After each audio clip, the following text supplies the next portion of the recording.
We had already done about simple permanent tissues in the last video, if you remember, beta. We had done about simple permanent tissues, parenchyma, collenchyma, sclerenchyma. We also said that simple permanent tissues are those tissues which are made up of only same type of cells performing the same function.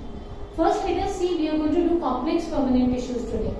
First, we should know how are complex permanent tissues different from simple permanent tissues. When I say a complex permanent tissue, I mean we have a tissue in which there are more than one type of cells working together as a unit. Okay? So, more than one type of cells are there. Although they are working together as a unit, that means they are combined together to perform some function. But then the types of cells in the tissue are not all of the same kind. So, when more than one type of cells work together as a unit, then we call it as a complex permanent tissue. And if a tissue has all similar type of cells, then we call it as a simple permanent tissue. We have already done about parenchyma, collenchyma, sclerenchyma. Now we are moving on to the second category, that is complex permanent tissues. So how are complex permanent tissues different from simple permanent tissues? Complex permanent tissues consist of more than one type of cells. Of course, they work together as a unit, but the cells are not entirely the same.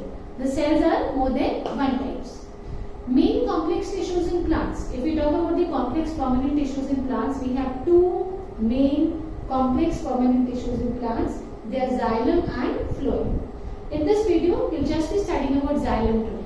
Phloem I will be taking up separately.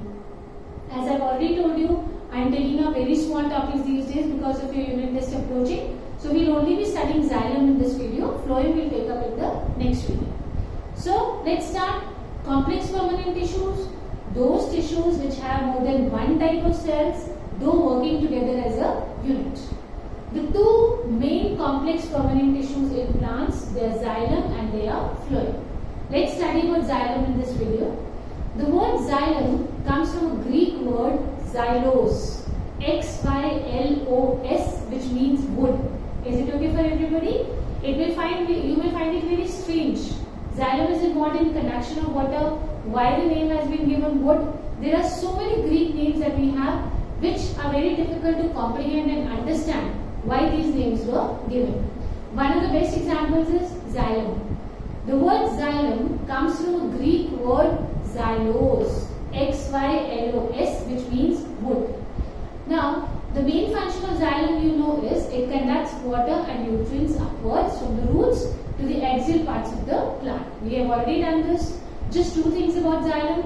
First, it comes from the Greek word xylos, which means wood. Second, its function, we know it conducts water and nutrients upwards. From where? From the roots to the aerial parts of the plants.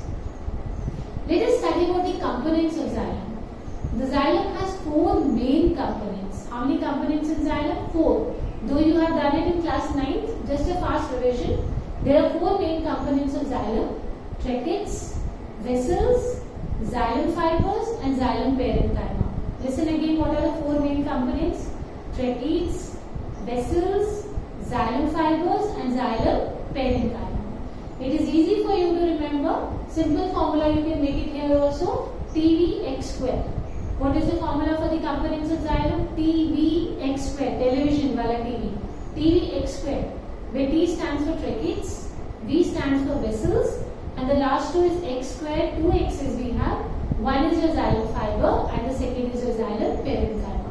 So what are the components of a complex of a xylem? It is TVX square, where T stands for tracheids, V stands for vessels, X square, we have two types of X xylem fibers and xylem parenchyma. So let us study about TVX square. That means we are going to study about the four main components of xylem. Let us first study about the T of the TVX square. The T is the tracheids. Now remember about tracheids beta, the word T, tracheid, the word T is tube.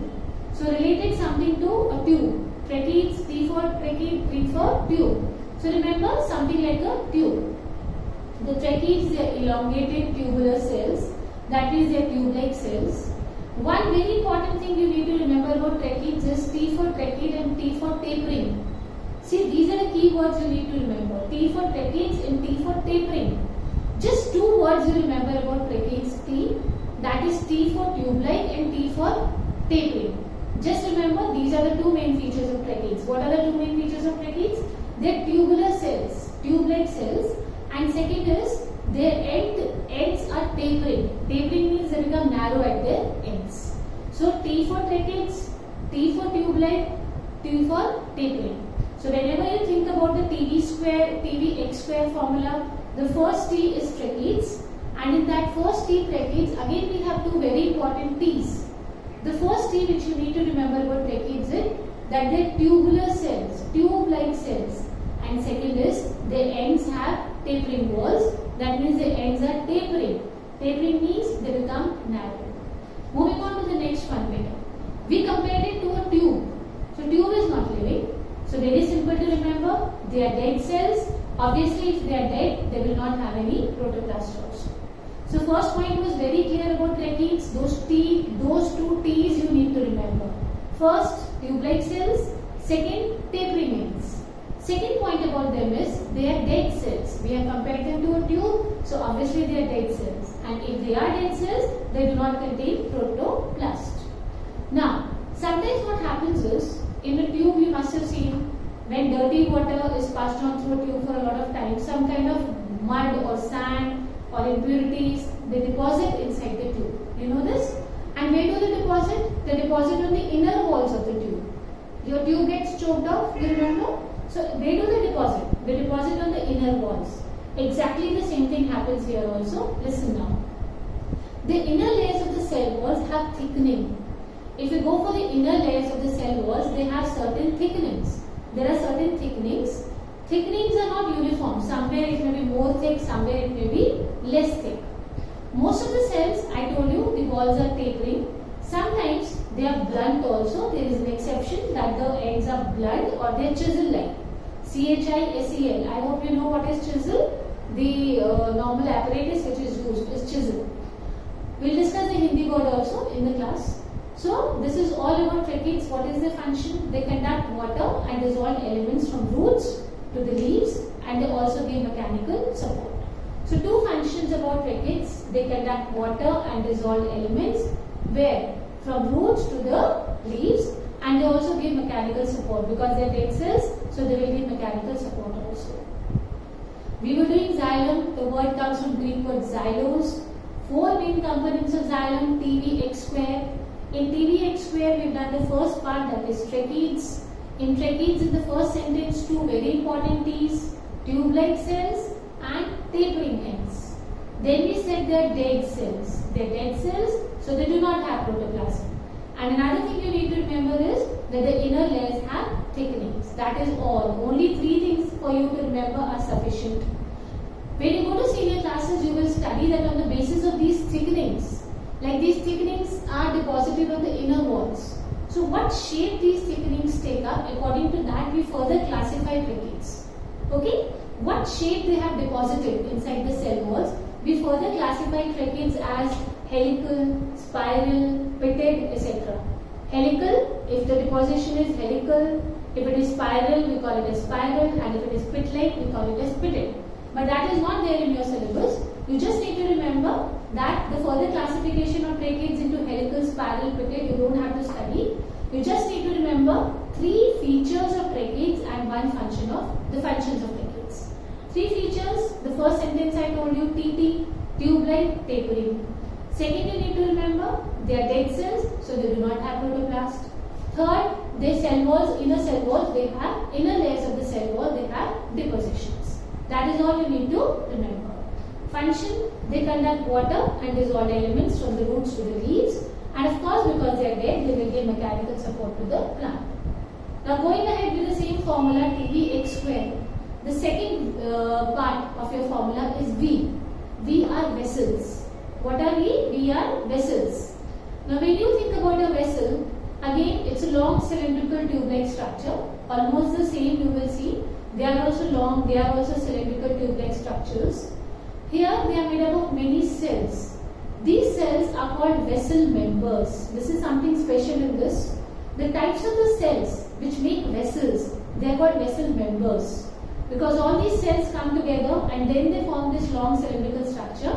So all the cells present in the vessels or the cells which make up these vessels, they are known as vessel members. What are they called?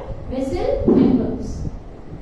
Each cell of the vessel, or we are talking about the vessel member, each cell has lignified walls and a large central cavity. So first thing we need to remember is vessels, they are made up of many cells, and all these cells which make up the vessels, they are called vessel members. Now let us think about vessel members. How does a vessel member look like? That means how does a cell look like? So two things again to remember about a cell. Each cell of the vessel, that means each vessel member, has lignified walls. That means you have lignin deposition in the walls and they have a large central cavity. They also do not have protoplasm. So there is a similarity here. They are also dead. They do not have protoplasm. And the vessel members are interconnected through perforations in thin walls. One more thing about them is that the vessel members, each cell which forms the vessels, they interconnected through each other with the help of certain perforations in their walls. Now the interconnected walls, they have perforations, so the members are connected to each other. The presence of vessels is a characteristic feature of, see, vessels are not present in all categories within. Is it okay? Remember, the presence of vessels is a characteristic feature of angiosperms. It is a characteristic feature of angiosperms. Gymnosperms do not have vessels in their xylem. Though gymnosperms will have xylem, but gymnosperms will not have vessels in the xylem. The most important characteristic about these vessels are that you will find them in angiosperms. Where will you find them in? Angiosperms. So a very fast revision about the V, that is vessel. They are again long tube-like structures. They are made up of many cells called as what? Called as vessel members. Moving on to the members, each member, that means each cell, has lignified walls and a large central cavity. They are also dead, they do not have protoplasm, and the vessel members are interconnected through each other by perforations in the wall. The vessels are a characteristic feature of which category of plants? Angiosperms. Remember, gymnosperms, they do not have vessels in their xylem. Moving on to the third part of your formula, that is the first X, that is xylem fibers. We have done tracheids, we have done vessels, we are going to do now xylem fibers. The sclerenchymatous fibers, you remember parenchyma, collenchyma, sclerenchyma. So we are talking about those same sclerenchymatous fibers. There are some sclerenchyma fibers which are associated with xylem, which are attached to xylem. Some sclerenchyma fibers which are associated with xylem, they are known as xylem fibers. So these sclerenchymatous fibers, when they get associated with xylem, what are they called as? They are called as xylem fibers. They also have lignified cell walls. See, you got a similarity between xylem fibers and vessels.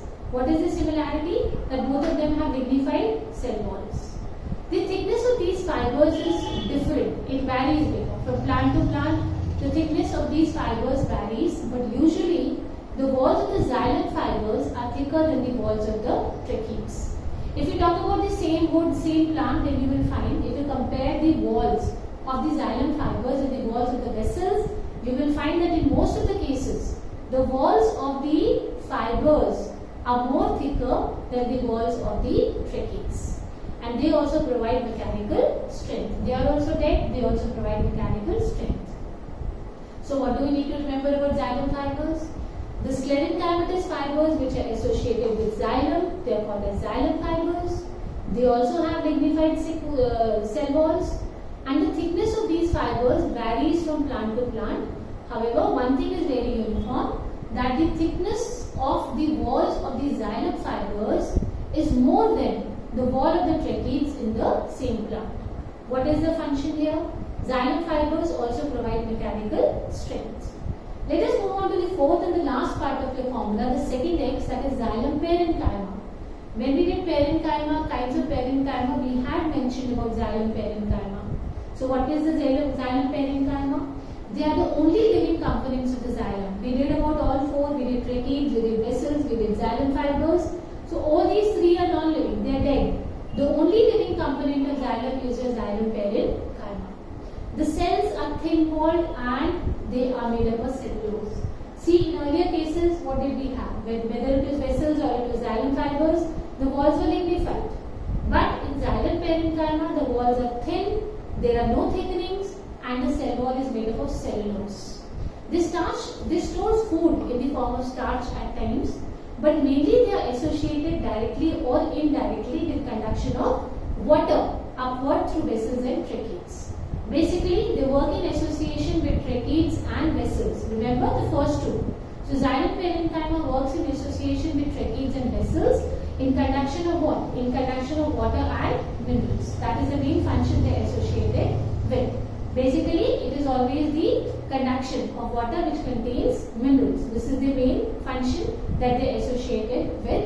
They make the water with minerals move upwards with the help of vessels and the tracheids. Is it okay? Now this xylem parenchyma is again of two types.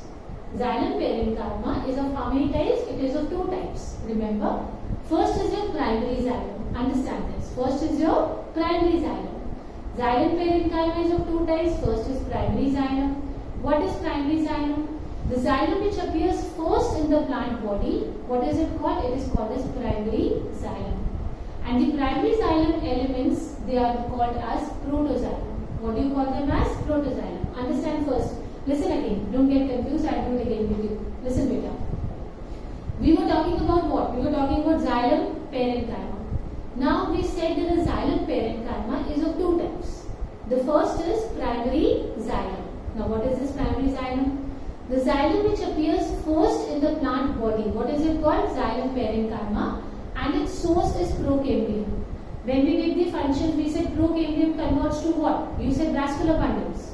You remember? We had done that formula PPG. So there we had studied about procambium. Procambium leads to the formation of vascular bundles. So exactly this is over here, that your primary parenchyma is basically what is the source of formation? Your primary parenchyma is formed from the procambium, and this is the xylem which appears first in a plant. The primary xylem is again of two types. Before I again go and tell you the kinds of primary xylem, first let's revise what is primary xylem. The xylem which appears first in the plant body is called primary xylem, and its source is procambium. Where will it originate from? It will originate from procambium. If you remember, you will surely remember that PPG thing, we had done this. This primary xylem is again of two types, protoxylem and metaxylem. Primary xylem is again of two types. What are the two types? Protoxylem, metaxylem. The first to form the primary xylem elements are called protoxylem. Those xylem elements of primary xylem which are formed, see, the first one which is formed is primary xylem. In primary xylem also, the ones which will be formed first, they are known as protoxylem. And the ones which will be formed later, they are known as metaxylem. What was primary xylem? That xylem which is formed first in the plant is called primary xylem, and its source was procambium. Primary xylem is again of two types, protoxylem, metaxylem. So in primary xylem also, the first to form the primary xylem elements, सबसे पहले the first primary xylem elements which will be formed, they are known as protoxylem. And the ones that are formed later, they are known as metaxylem. Now, on the basis of protoxylem and metaxylem, understand what we are going to tell you now. We are introducing two more terms for you. First, let's talk about stems. What happens in stems, beta? The protoxylem, it lies towards the center. You remember protoxylem? The xylem which was formed first. So that, the protoxylem, it lies towards the center, and the metaxylem, it lies towards the periphery. Means sideways, all along sideways, that is periphery. So, which part of the plant are we talking about? We are talking about stems. What happens in stems? The protoxylem. Again a reminder, protoxylem is the xylem which is formed first. So, the protoxylem lies towards the center, and the metaxylem, it lies towards the periphery. This type of primary xylem is called endarch. What is it called? Endarch. E-N-D-A-R-C-H. Endarch means inside. Endarch. Exarch and endarch. Endarch means inside. That means your protoxylem is inside. If your protoxylem is towards the center, then it is called as endarch, and you will find such a position in stem. But in roots, it is just the opposite. What happens? The protoxylem lies towards the exterior part, that means it lies towards the periphery, and it is the metaxylem which lies towards the center. So such kind of an arrangement of primary xylem is called as exarch. What is it called? Exarch, E-X-A-R-C-H. Exarch means outside, periphery. So if your protoxylem is towards the periphery, it is exarch, and if your protoxylem is towards the center, it is endarch. Endark condition is found in stems and exarch condition is found in roots. Moving on to secondary xylem. Very small about this, nothing more in this. This is composed of tertiary elements, fibers and parenchyma cells. They just have what? They have tertiary fibers, they have tracheids, they have fibers and parenchyma cells. And they are basically the cells formed towards inside of the cambium tissue.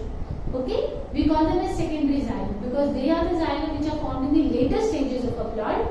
We call them as secondary xylem because they are formed in the later stages of the plant. And you will not find the secondary xylem in all the plants. You will just find them in woody plants. The non-woody herbaceous plants, we do not have these secondary xylem.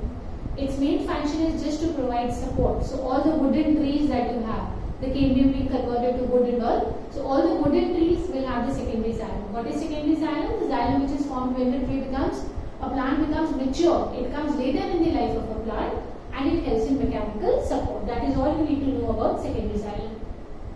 Very fast, we did complex permanent tissues. They have different types of cells. The main two permanent tissues in plants, xylem and phloem. Then I did xylem comes from the Greek word xylos, which means wood. We did 4 components of xylem. We did the formula TDH square, which T was standing for tracheids. Tracheids, we remember 2 more things, tube-like structures, tapering, dead, no protoplast and cell wall has thickenings. Remember that its function is conduction of water and of course mechanical support. Then we did vessels. They are also long cylindrical tube-like structures. The main thing about vessels you need to remember is vessel members. Each vessel member has a lignified wall and a large central cavity. They also do not have protoplasm. They are also dead. Then we did xylem fibers. They were actually sclerenchyma fibers associated with xylem. They also have lignified cell wall. Their thickness is different at different places. But we make sure that the thickness of their walls is more than the thickness of the walls of the tracheids. They also give mechanical support. The last and the little complicating part was there in xylem parenchyma. This is the only living component of the cell. They are thin-walled and here the cells are made up of cellulose, not lignin. Primary xylem here, again xylem parenchyma is of 2 types, primary xylem, secondary xylem. The xylem which appears in the first stages of a plant, initial stages is primary xylem and the one which appears in the later stages is the secondary xylem. Then we also said that the primary xylem elements are called as protoxylem and the ones that are formed later, the ones which come in the beginning in the primary xylem, they are protoxylem, the ones which come later are metaxylem. In stems what happens, the protoxylem lies towards center and the metaxylem lies towards the periphery. Such a condition is called endark and this is found in stems. Just the opposite we had in roots. Protoxylem lies towards the periphery and the metaxylem lies towards the center. Such kind of arrangement is called exarch and you will find it in roots. So just a simple thing, it just needs to be